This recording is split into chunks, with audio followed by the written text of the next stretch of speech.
Morning peeps, good morning everyone. How's everyone doing? Hopefully you guys are all doing well. Don't forget, if you're new to the channel, like, share, subscribe. We ain't done a video like this in ages, right? I mean like this. We ain't done a video like this in a long time. My apologies, people. I've been hibernating a little bit, recharging the batteries. I've been dealing with crazy people on Twitter. If you guys follow me on Twitter, you know what I'm talking about. That's gone crazy, by the way. That's gone crazy. I've been a bit sick as well. But look, we are back. It's fight week, so we are back. We are going to do a Monday session live this evening, 7:30. Again, apologies. I feel like this video is just me saying sorry, but apologies for not doing it last week. But we are back this evening, 7:30, and we're going to go for 2 hours.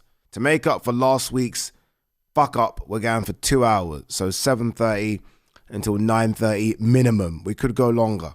Honestly, we could go longer. But look, my apologies. Couple of quick things to tell you about before we get stuck into the news. Ade Gman, the look back. We did Froch versus Groves 1. That is up now. Fantastic fight. If you thought Howard Foster was maybe a little too early in the Wardley Parker fight, my God, this fight is just horrendous. Horrendous. But yeah, give it a watch. I'll put the link up here somewhere. In the comment section of that video, tell us which ones you want us to do next.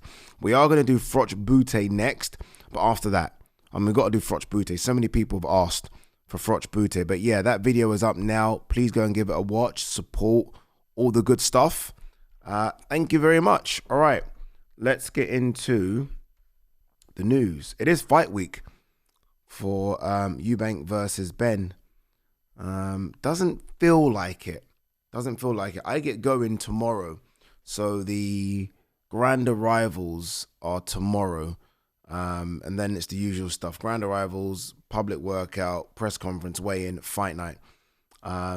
It doesn't feel as, I wouldn't say as big, because I do think once we get to fight night, it will feel the same as the last one. But the build-up to the last one was just incredible.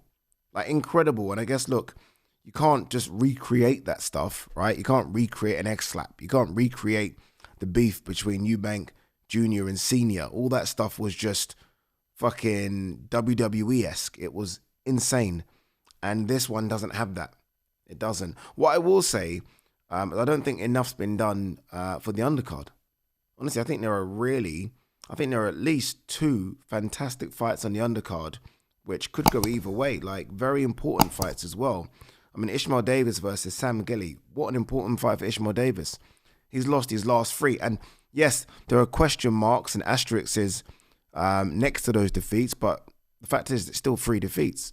I mean, Boychuk, late notice, but still a defeat. Josh Kelly, late notice, but still a defeat, although he came on strong in the last couple of rounds. And Kevin Ajarko, defeat. So he needs a win. He desperately needs a win. So does Sam Gilly as well. I think Sam Gilly came off a draw in his last fight, if I'm not mistaken. So both need a win. But the chief support, Jack Cattrall versus Eko Usman. I mean, I can't remember the last time Jack Cattrall's not headlined. Like, his last must be 6 or 7 fights. He's all, maybe more than that, he's headlined. Eko coming off a really good win against Josh Taylor. Jack Cattrall now with Bozy Ennis. So there's a lot there as well. So I do think they need to give the undercard a real good push this week. And I think that will then help sort of everyone get excited about this event, because it isn't just about Eubank Benn this time around. I do think that the undercard need a little push as well. Just my thoughts. All right, something that doesn't need a push, and I feel like it's going to get a push, is Vergil Ortiz versus Boots Ennis. Vergil Ortiz is one of my favorite fighters. That there's just no messing with this kid. Like, I feel like a lot of fighters just, you know what I mean? And ultimately, you just have to look at their record and you're like, what are you doing? You're talking, you're not fighting. As soon as Vergil Ortiz jumped up to 154, we've seen what he's done. I mean, Boychuk, Majumov, and ERICKSON Lubin. And I know everyone's going to say, oh, ERICKSON Lubin was done, he was trash, all the usual shit people will say. Going into the fight, that wasn't the narrative. It wasn't. Going into the fight, that wasn't the narrative. ERICKSON Lubin's lost twice. Early to Charlo, just got caught. And that was a good fight against Sebastian Fundora. It was a good fight until Fundora just overpowered him, really. Outmanned him, outwilled him. But he's put a series of good wins together to the point where this fight, yes, Vergil was a favourite, but people thought, okay, let's see how Vergil gets on. You know, Vergil struggled against Boychuk. Took a while to work out Madrimov. Let's see how he gets on with a slickster. And in the end, Jesus Christ, he just put a beating on him. Honestly, like just, I don't know what ERICKSON was doing sitting on the ropes. That would tell me ERICKSON felt the power early and he thought, okay, I just need to be able to counter punch off the ropes here. He didn't get a chance to counter punch. That's one thing about Robert Garcia's fighters. When they know you're hurt, they jump on you. They really do jump on you. I've always praised Robert Garcia. I know Robert, I think he's a great guy. I've sat with him and spoken to him a few times. And that's why maybe I've always been a bit high on AJ going back to Robert Garcia. There's a lot of talk about AJ leaving Ben Davison. I hope he actually doesn't do that. But if there is, there's only one man for me, and it's Robert Garcia. I think AJ looked his absolute best for, 9.5 rounds. And I know the fight's 12 rounds, but I thought he looked absolutely fantastic against Usyk. Second time round under Robert Garcia. Anyway, look, back to it. Vergil just too aggressive, and well done to the ref for jumping in, because the ref was at an angle where it almost looked like he couldn't see the punch. But I think he saw the body slump, and that was it. But that's a statement win. That's a statement win. Because ERICKSON Lubin going into that fight was considered a top 10 154 pounder. And I think Vergil's around 3 or 4.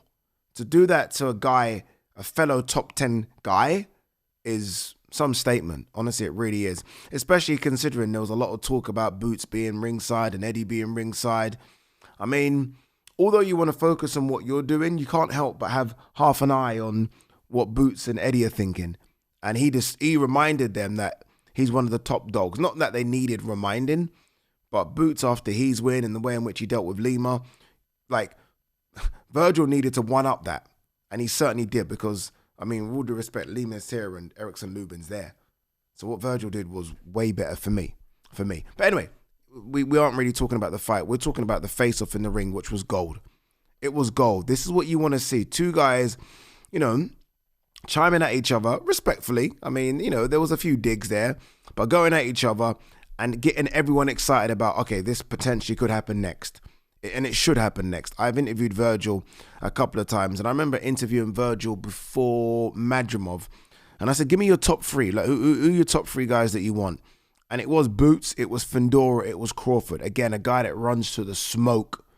So he's been wanting this fight for a while. That was Riyadh, Saudi Arabia, Latino night. I can't remember when that was, but that's how long he's been calling out Boots for. I think we needed to see Boots have that unification fight against Stanionis. He wanted it. Okay, he got it. And now he had this one fight against Lima. No more. This is it now. This is it. My fear is, and we've seen this a lot recently, when guys get in the ring and do this little face-to-face and stare each other down and say everything they want to say, if contracts aren't signed, nothing happening. Nothing's happening. And I've just got a fear here that as much as both fighters seem to want it, it's the people behind them that might be a bit more hesitant, right? And I don't think it's fear. I think it's everyone just wanting to get more, to maximize the revenue that this fight could bring in.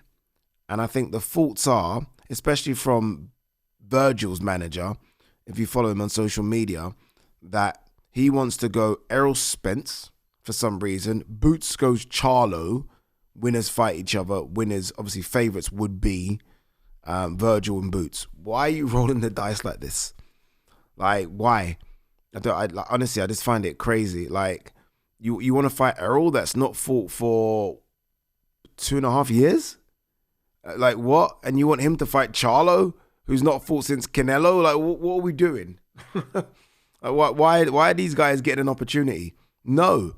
Let's go straight in with Boots and Vergil. Like, what are we doing? It doesn't need a title. It will generate as much revenue as possible for this fight.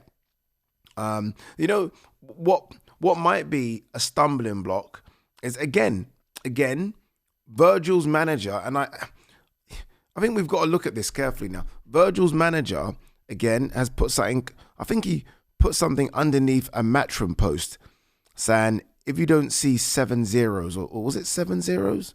Something along those lines. Basically, what he's trying to insinuate is that 10 million minimum. 10 million minimum for Vergil. It's just not happening, is it then? This fight just ain't happening. But I always feel like boxing's quite simple math, really. Gate receipts and pay-per-view buys. That's the two biggest. I mean, there are other income strands. Sponsorship obviously brings a lot to it as well.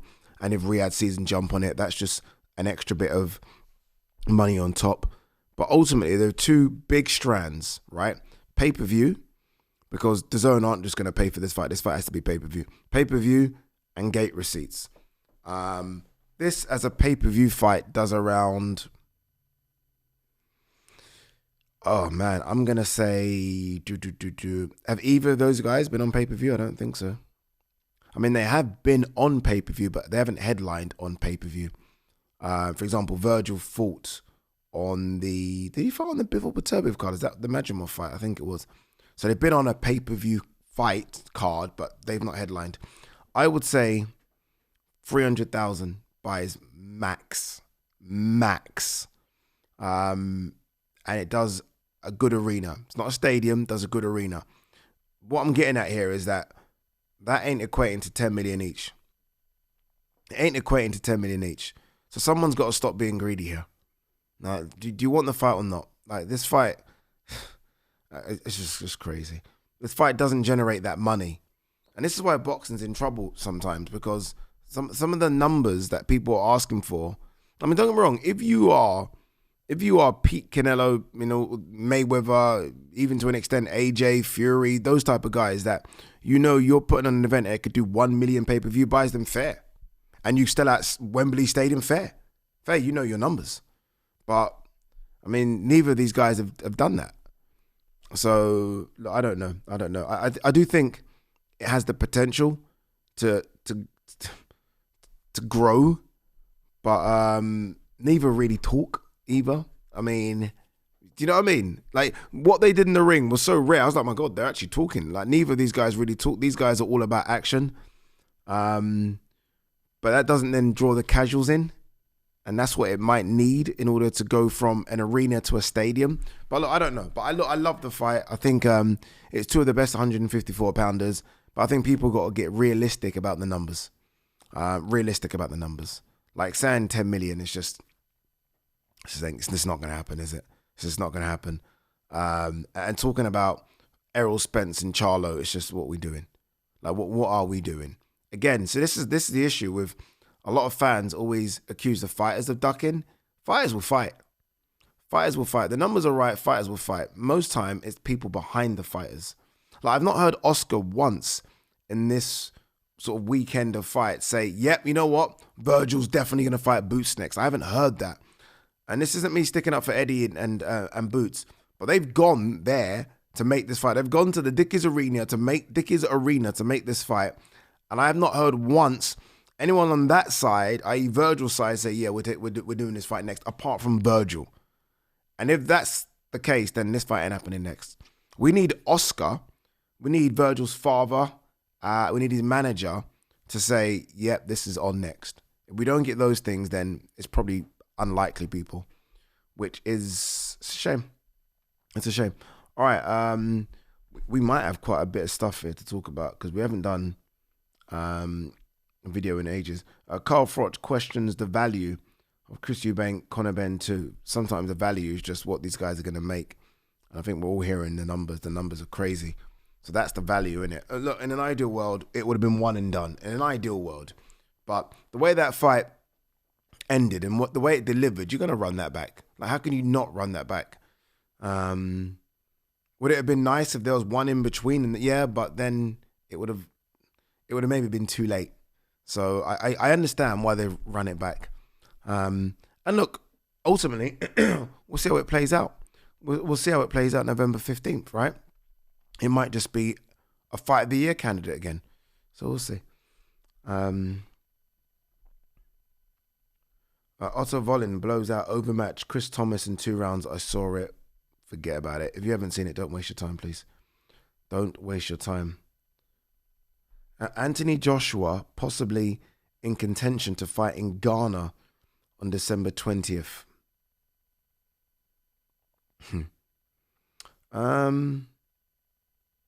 I don't know, man.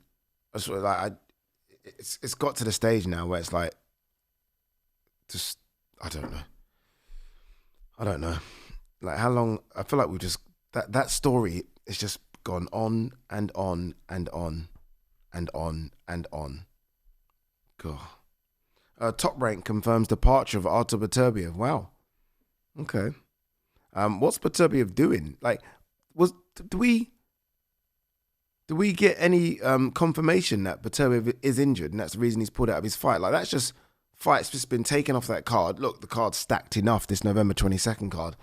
But it's just like it's just been taken off and nothing. We haven't heard anything. That November 22nd card, it's very likely that me and G-Man do a live watch-along together in my house. So where we do the look back, we're going to do a live watch-along there. That's the plan anyway, because I'm not going to that one. What they're doing is using an American team. Although I think, considering that we've got Yard and Sam Noakes, but they're using an American team to go out there. So Kate Abdo, who's a fantastic presenter, will present that one. Slightly disappointed because I did want to go over there for that one. Back to AJ very quickly. I'm hearing this is true that AJ has gone out to train with Alexander Usyk's team. So I don't know if that means Alexander Usyk per se, but Alexander Usyk's team. I have no issues with that at all. Some people might sort of throw out the phrase, if you can't beat them, join them. AJ's always kind of done that. A lot of fighters do this as well, by the way, but when it's AJ, it's big noise. A lot of fighters go to camps and spend a couple of weeks in a camp. Like, most fighters do it, in fact. They'll go to a camp, spend a couple of weeks, Obviously, it looks a bit different because AJ Usyk, but most fighters do that. I mean, there's no problem sort of soaking up knowledge and seeing how people do things. Like, why would you not want to see how one of the greatest heavyweights in the world trains and what he's doing over there? You'd want to see it. I don't know if it means AJ's going to jump ship and be trained by Alexander Usyk's team. I doubt that very much. But I don't see the big deal with it. Yeah, I don't see a big deal with it. What's this? Teofimo Lopez, Shakur Stevenson deemed imminent for late January in New York. I've spoken to Shakur so many times about sort of jumping up in weight. And he's always said, like, he's okay at 135. Like, the guys at 140 are pretty big. And here he goes. I mean, Teofimo's not going down to 135, is he? Teofimo, if anything, was going to go up to 147. I mean, size might play a big factor in this because skill for skill, you'd give Shakur the edge just, but then you give all the other edges to Teo. Experience, better fights. Like, Teo seems to raise his game when the chips are down. Like, when it's someone that he's maybe not supposed to win, like Loma, Josh Taylor, he seems to raise his game. And he's going to be significantly bigger on the night. Significantly bigger. I think Teo's a very, very good fighter. I don't like some of the crap he does outside the ring, but I think he's a really good fighter.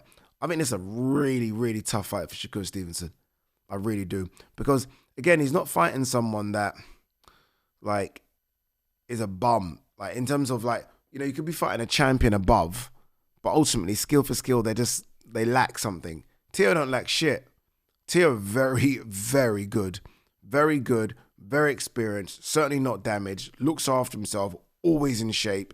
Like, always. Every time I've seen Teo, I've never seen him out of shape. Always in shape. Again, it's just these antics piss me off, but I don't know, man. I know it's a tough fight. It's a good fight. That's a good fight. Okay, interesting. What does bigger numbers? Teofimo Lopez versus Shakur Stevenson. Vergil Ortiz versus Boots. Both on pay-per-view. What does bigger numbers? Interesting question, right? Interesting question. All right. Anything else? Loads of old news that I haven't really covered, like Craig Richards, Dan Aziz now confirmed for December in Ghana. Obviously, I will be doing the event in Nigeria the day before. It's likely even if I'm not working on the Ghanaian one, I will just fly out to Ghana anyway to watch it. I like Craig Richards. I like Dan Aziz. I consider both men friends. It's a good fight. I did my top 10. You guys would have seen it, the top 10 British light heavyweight rankings. I had them both there. So with their age, this is almost a winner stays on, and loser has to find a long, long route to go back. So credit to both for taking it. Should be a good fight, that one. I think I would edge ever so slightly to Craig Richards, but it's a tough fight. Tough fight. Gervonta Jake Davis. Gervonta Jake Davis. Gervonta Paul Jake Davis off as it should be. Jake, I think, wants to fight in December. Who? Francis Ngannou, I think, would probably be the biggest name. I mean, unless it's AJ. I think Francis Ngannou makes sense. It's a risky fight, but it's a fight that just makes sense. All right, guys, girls, loads of other little bits and bobs to go through. We are back, so we will do them throughout the week. But remember, we are live tonight. Please, if you can, jump in, give it a watch. The link is up already, so you guys can put your questions in now. And we'll see you then.